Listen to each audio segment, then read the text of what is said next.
Hi everyone, I'm Kyle Dyer and welcome to Colorado Inside Out on this Friday, March the 3rd. Colorado lawmakers have had a very busy week, as have those who are vying to be Denver's next mayor. And the same is true for the Denver leader who is looking to move into a federal position. To go through all of that and some more, we have a bright panel for you today, which includes Patty Calhoun, founder and editor of Westward, along with Krista Kafer, columnist for the Denver Post, Eric Sondermann, columnist for Colorado Politics and the Denver and Colorado Springs Gazettes, and Marianne Goodland, chief legislative reporter for Colorado Politics and the Colorado Springs Gazette. Great to have all of you here with us tonight. It is with the heaviest of hearts that we extend condolences to the family of Luis Garcia. Luis passed away this week following being shot a few weeks ago as he was leaving East High School, allegedly by two other teenagers. The escalating violence is a concern statewide, but it's especially being talked a lot about by the candidates who are running to be the next mayor of Denver. Patty, we missed you last week at our mayoral forum that we had over the Botanic Gardens, where safety was a big issue. Well, I have to say, you guys safely did an excellent job at that forum. I watched it Sunday night when I got back into town, and it was really educational. It taught us a lot about the city and the different candidates. And one of the things we realize is that the two hottest issues in this campaign are what to do about homelessness and what to do about crime and violence. The shooting outside East High is so tragic, and Luis just died this week. It wasn't in the school, and DPS has been very clear about the fact that it isn't in the school, that East High has been taking a lot of precautions, but it still affects all the students, all the parents, anyone who lives in this city. And what do we do about the increasingly younger people who are committing crimes? There's a trial going on right now, a 14-year-old who shot a woman in a car going along the Auraria Parkway. It's just really tragic. They're getting younger. So many young kids also have been killed this year in Denver. I think it's 7 times what it was last year. And that's, who has a good solution to that? I'm not sure we've heard that yet, including at the forum. Yeah, they all offer different ideas. Krista. You know, in the early 90s, I went to New York City and actually saw crimes committed in front of me. I was actually part of the tour, apparently. And, it was known to be a very violent city until we had at the time, a wonderful mayor, Mayor Rudy Giuliani, who's since gone, batty. But at the time, he was a superb mayor and brought in a lot of different kinds of policing and changed the culture of that city and made it a much safer city, a much cleaner city. The subsequent times I went, I never actually saw crimes committed, which is, I guess a little bit tamer version of a fun time. But I think that's what we need in this city. We need a strong mayor. And I think Bruff, Spearman, Rougeout, any of those people will be the kind of mayor this city needs, which is to come in and change the culture, not just with policing. You've got policing, you've got the broken windows philosophy needs to be brought back in, where small stuff, you pay attention to the small stuff. You don't let windows stay broken. You clean it up. You clean up the city. That's what the city needs. Mm-hmm. Eric, your takeaway from last week when we sat next to each other. My supposition about this mayor's race is that there's something afoot in this city which is unusual for Denver. And I think, Patty and Krista referenced that there is a changing mood and a changing tolerance for criminal activity. A city that leans left on most political issues, and Denver certainly does these days, I don't think is in quite such a progressive mindset when it comes to crime. I look at the mayoral election that was just held a couple of days ago in Chicago, where the candidate of the police union, he still has to face a runoff, but came out of the first round with a very substantial advantage. I look what is going on in Los Angeles, even the ultra-lefty city of San Francisco, Portland, etc. There is a sea change in public attitude going on right now. And that's the subject of my column coming this weekend. But I think there's a disconnect in this mayoral race between what a lot of candidates are talking about and what a lot of voters are experiencing and feeling and wanting. Marianne. One of the things that I've been looking at is how this is playing out in the legislature. We have 2 candidates from the legislature who are in the mayor's race, Chris Hansen from the Senate and Leslie Herod from the House. And when you look at public safety as what shaping up to be the major issue in this, Hansen doesn't have a reputation for dealing with that issue. He's been a climate change guy. primarily, although he's worked on a lot of tax issues as well. And he has continued down that path as a lawmaker. He's running bills like that this year. Leslie Herod cut her teeth on police accountability and criminal justice reform. She was one of the main sponsors of the police accountability bill a couple of years ago. However, if you look at what she's working on this year, what you're going to come up with is nothing. She hasn't introduced a single bill. She's only serving on one committee that's only met twice so far to work on legislation. So it begs the question about what is it that she's working on. Okay. All right. After a 8-month delay, President Biden's pick to be the new head of the Federal Aviation Administration, Phil Washington, answered questions before a congressional hearing, confirmation hearing on Wednesday. Washington is the current head of Denver International Airport.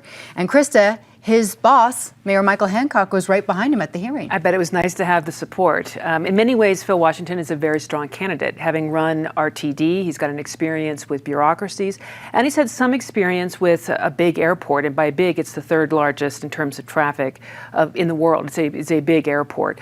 But that said, there's been a couple mistakes on his tenure. Whether I don't know that we can blame him, but some things have gone wrong. And I think that the Republicans are asking some good questions about, does he have the aviation experience necessary to take over this agency?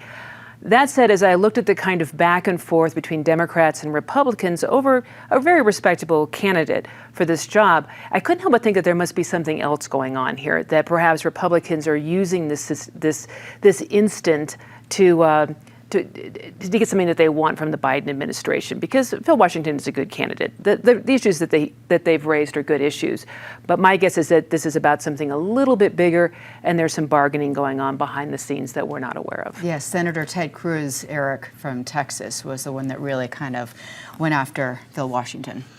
Well, sometimes you get lucky and you're enemies.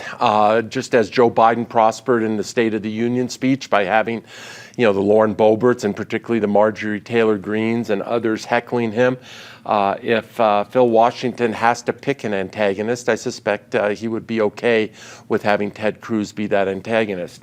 I don't usually quote Donald Trump, but I remember on one of Trump's Supreme Court nominations, Cruz was potentially in the mix for consideration for the appointment. And Trump joked that Cruz would go through the Senate 100-0 because all of his fellow senators, Democrat or Republican, would want him out of there.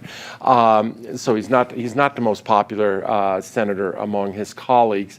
I agree with a lot of what Krista said. I think the important questions have been raised, yet Phil Washington is a credible nominee to this agency. The agency needs some work. Our aviation system needs some work, but DIA could also use a little bit of work, as anyone who's traveled through there recently can attest. Yes, I mean, these things always turn political, Marianne, and you work amongst politicians all the time. Is it expected, because it's the Senate, that he will pass through? There's one thing that Cruz and some of the Republicans raised that I sort of looked at and thought, that's really an interesting question. Washington has a 20-year history as in the military. And the requirement for the head of the FAA is that they be a civilian. So there's a question about whether or not he would be allowed to serve as head of the FAA, and that he would have to obtain a waiver from both chambers. I'm not sure that you would get Republicans willing to sign off on that waiver. That I could see as it's a technicality, but as we know, politics works a lot on technicalities. And if he weren't to get the FAA job, the next mayor will be appointing the new head of DIA, right? So he could be out of that. Okay, Marianne. So Eric was talking about traveling through DIA. You and I have traveled to DIA a lot. This time, coming home this week, there are so many different twists and turns to that airport. And my daughter, we were looking at colleges, and she's a senior in high school. She goes, "This won't be finished till I'm graduated from college." 28, right?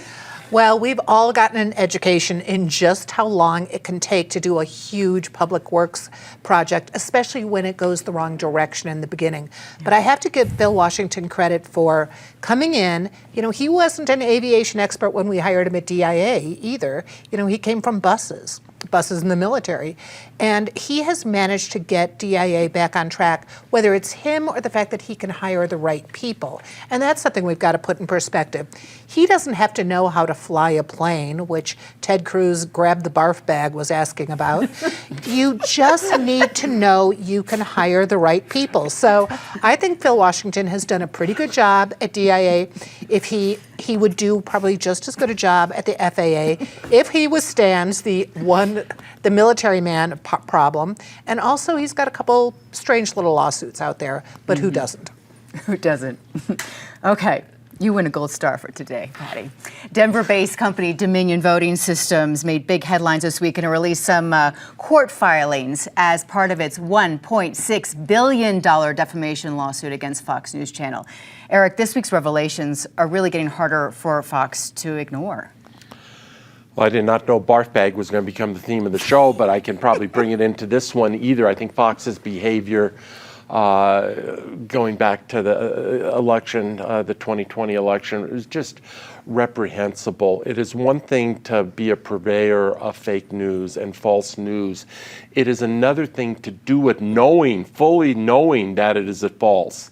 And to my mind, the crime, and I use that word loosely, is as much about the insincerity as it is about, as it is about the news itself. And it's an insult to their viewers. Now, they're pandering to their viewers, and in this era we live in which news is so much about echo chambers and preaching to the choir, you understand why they were pandering, but it is nonetheless a pander.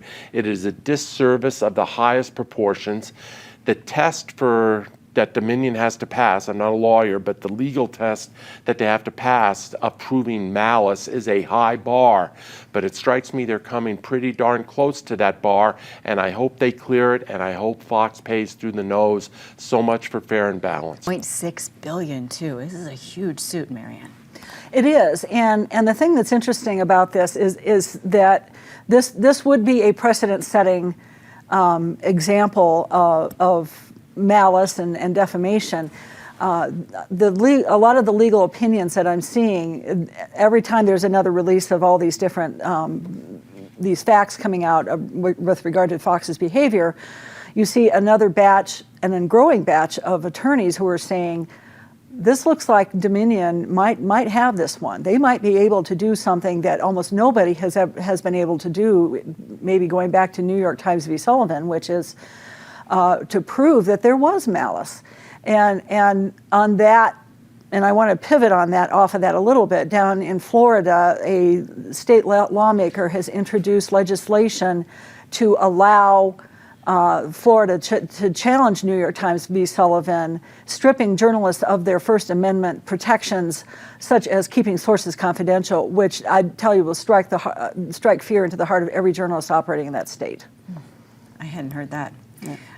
Again, for people who, just to catch up, Fox News Channel said Dominion, which is based here, their machines were full of fraud, and that's why the election went a certain way.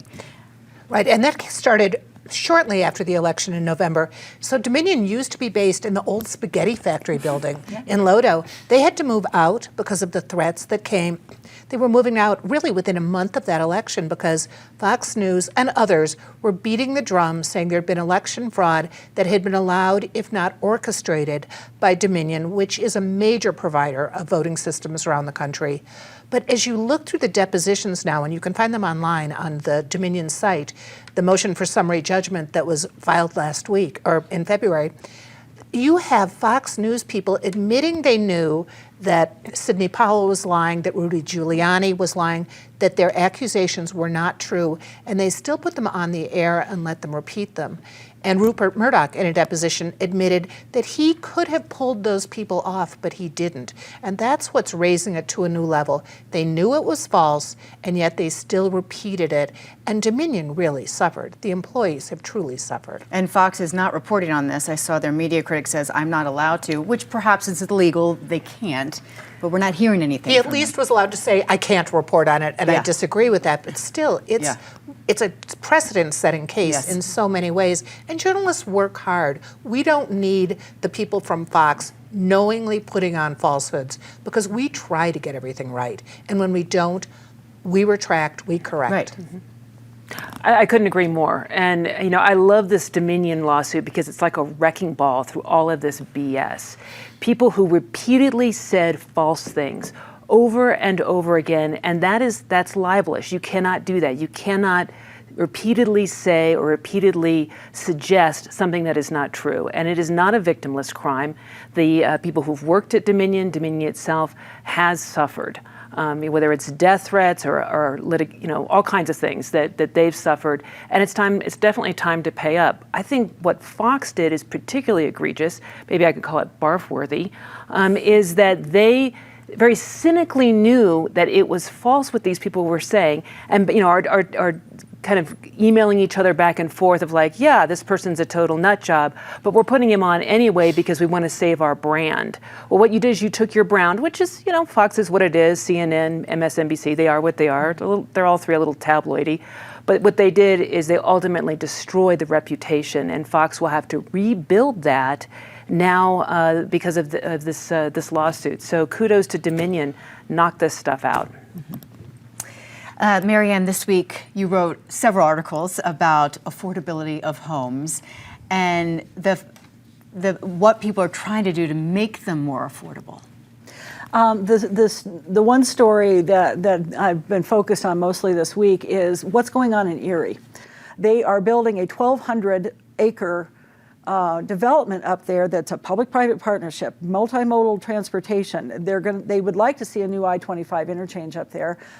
Light industry, retail, doctor's offices, schools, everything. People would be, and I titled this story "Recreating Main Street" because that's what this is doing. So this does everything the governor says he wants without treading on the authority of local governments. The other thing that we've got going on right now is a right of first refusal bill, and that cleared its first committee this week. I've heard varying different things, which is this is going to be a great idea for allowing local governments to buy apartment buildings when they come up for sale. Real estate attorneys who have been working in the affordable housing space for decades say that this is not the solution. Okay. And there's also a lot of talk about landlords and what rights landlords have to, yes, I'll re-sign you, Patty, or no, I'm kicking you out. Well, in Denver, almost 2 years ago now, City Council approved the new legislation for that, which is landlords have to register if they have multi-use apartments, and maybe 10% made the deadline by January 1. They also now have to give tenants a really specific list of their rights, which is good. And if tenants find them not being followed, they can actually complain to the city. It's taking off slowly, but it's really important. Landlords have really had all the big rights in this state for the last 20, 30 years. It could be that we're not going to get rent control. We're not going to be able to bring the prices down that much, but people should at least get habitable places for the amount they're paying. And that's one of the big problems we have. A lot of landlords are great, but there are a few bad apples, and we've written about several of them who are just taking horrible advantage of people.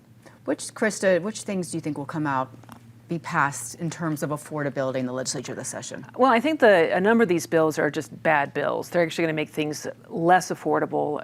If you look at rent control, for example, whether it's Paul Krugman or Thomas Sowell, the left and the right, they agree that rent control actually reduces the quality and quantity of housing stock.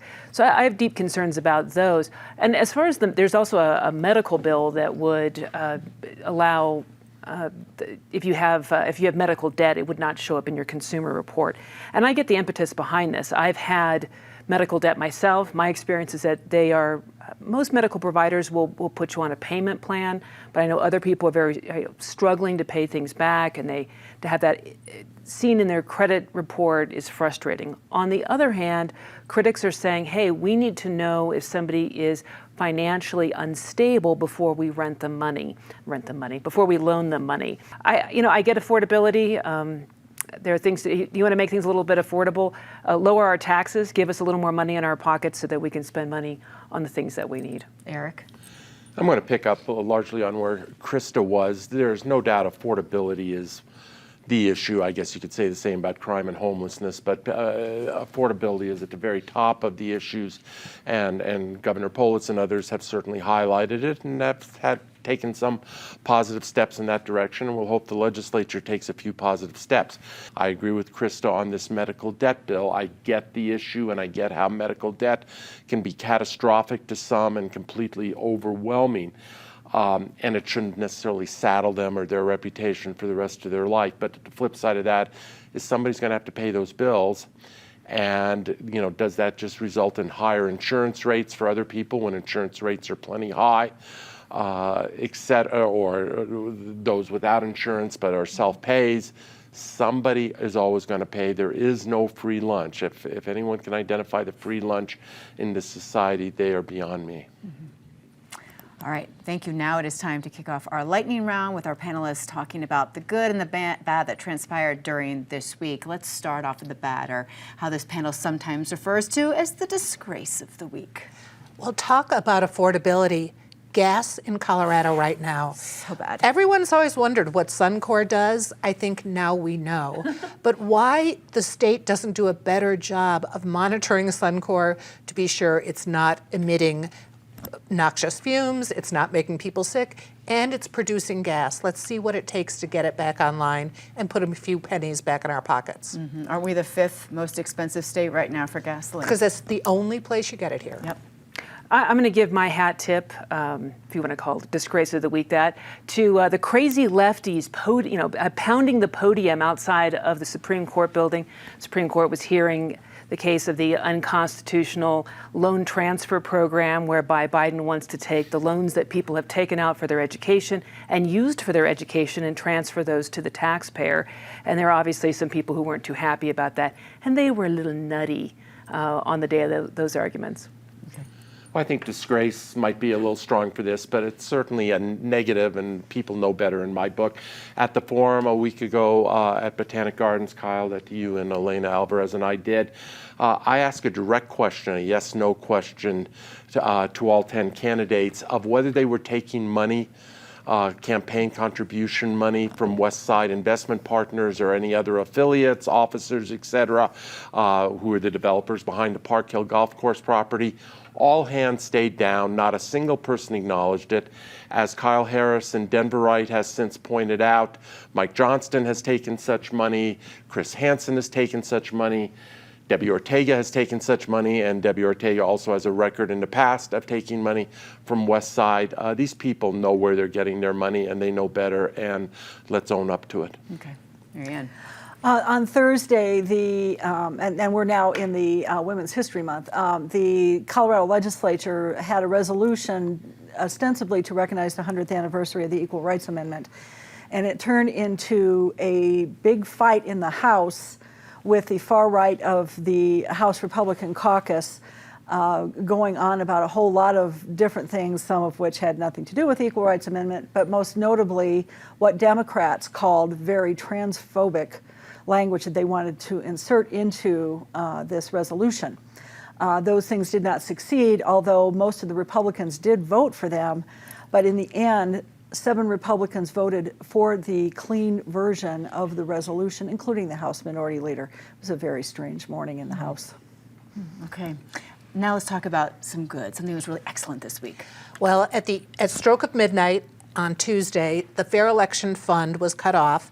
And when you look at who's running this year, you look at the people who are on the stage during your forum, when you look at all the other candidates, you realize the Fair Election Fund has really done a great job in bringing out candidates we might not have seen. We'll see if we actually make the numbers add up to the 8 million, which is what was allotted. But it did, in a lot of ways, what it meant to, which is get new candidates out there. Yeah, I agree. So earlier this week, I was burning sticks in a barrel in my backyard. I was burning sticks. And there was a lot of smoke, and one of my neighbors called the fire department. South Metro Fire shows up, and I learned a little bit more about fire safety. They were very professional, very friendly, and it was a little like one of those calendars, honestly. They were very handsome. And so my shout out is to South Metro Fire for giving me kind of a calendar moment. Oh my gosh, Krista. Okay, Eric. When Krista starts burning those sticks on a regular basis, I think we will now know the reason for that. How about a shout out to the Upper Basin states on the Colorado River for not automatically going along and exerting some power over the refilling of Lake Powell. Obviously, water wars are going to be the story of our future over the next 10 or 20 years in this state. And it's time we exert a little power, as we did there, to try to bring California to the table in a responsible way. Marianne. I want to give a shout out to 2 mountain communities who are about to have some great fun. Estes Park has acquired Frozen Dead Guys Days, which is going to be taking place here in mid-March, the same weekend as St. Patrick's Day, so Estes Park is going to be lit this year. So congratulations to them, and I hope everybody has a great time. The weekend after that, Nederland has now started its own, another festival that they're calling Netter Days, that has everything from races and music, and it looks to be a wonderful time to get up and go visit Nederland.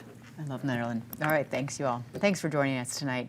And thanks for watching at home. We appreciate it. You can catch this show anytime and share it with a friend by going to pbs12.org. And that's also where, as Eric was mentioning, you can find a lot of content pertaining to the Denver mayoral election. I am Kyle Dyer. I will see you next week here on PBS 12.